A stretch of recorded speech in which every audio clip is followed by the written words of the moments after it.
pas parce que c'est à côté de chez moi que je suis à domicile, mais c'est ma préférée du Trophée Andros. C'est vraiment différent des autres circuits qu'on peut avoir sur le trophée. C'est beaucoup de rythme, d'enfilade, plus typé un peu rallye peut-être dans la forêt, c'est vraiment sympa. Après en termes de conditions, bon, malheureusement on n'a pas eu beaucoup de froid ces dernières périodes, donc il y a beaucoup de goudron, mais ça fait partie du Trophée Andros aussi, et c'est des conditions voilà, différentes de la glace, mais qu'il faut s'adapter aussi, et c'est plutôt sympa. Ouais. C'est une magnifique piste, hein, c'est la plus naturelle on va dire, vraiment c'est la première fois que je conduis dessus et j'adore ça. Mais c'est vrai que comparé à hier, elle est beaucoup plus difficile, il n'y a que de l'asphalte en fait quasiment, donc c'est beaucoup plus difficile de manier la voiture, mais c'est vraiment une expérience magnifique. Le Trophée Andros c'est vraiment quelque chose que je recommande à tout le monde, c'est vraiment une passion, j'adore ça et une magnifique expérience de plus. C'est vrai que pour aller sur de tels circuits c'est vraiment incroyable, je suis vraiment contente de pouvoir faire ça quoi. En Isère c'est vrai que c'est assez rare en Formule 4 parce que je fais de la Formule 4 d'avoir des si beaux circuits et là des circuits de glace comme ça c'est magnifique. Lens-en-Vercors c'est une des plus belles pistes du Trophée Andros, c'est un peu le Spa-Francorchamps de la glace.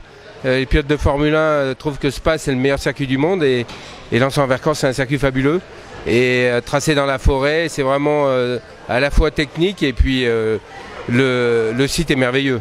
Je suis un compétiteur donc le plaisir il est lié aux performances et bon là Max Mamers m'a invité avec ses voitures que je ne connais pas, c'est des 2 roues motrices, d'habitude je pilote les prototypes 4 roues motrices, c'est un pilotage totalement différent, ces voitures je dirais qu'il faut piloter différemment, il y a moins de puissance, donc voilà il faut faire avec, mais c'est le sport automobile, il faut s'adapter. C'est la première fois en plus pour moi, donc du coup c'est vrai que c'est impressionnant, puis c'est beaucoup plus dur, mais ça différencie d'hier quoi, comme ça fait quelque chose de nouveau et c'est ce que j'aime, c'est super enrichissant quoi. Angelina déjà c'est une jeune fille qui a à peine 17 ans, que j'ai connue sur le karting à Crolles, parce que je suis toujours passionné de karting, et j'ai vu qu'elle avait beaucoup de détermination, beaucoup de volonté, elle a des parents qui sont adorables et qui font tout pour essayer de la faire évoluer dans le métier du sport automobile. Donc du coup je leur ai proposé de la parrainer tout simplement.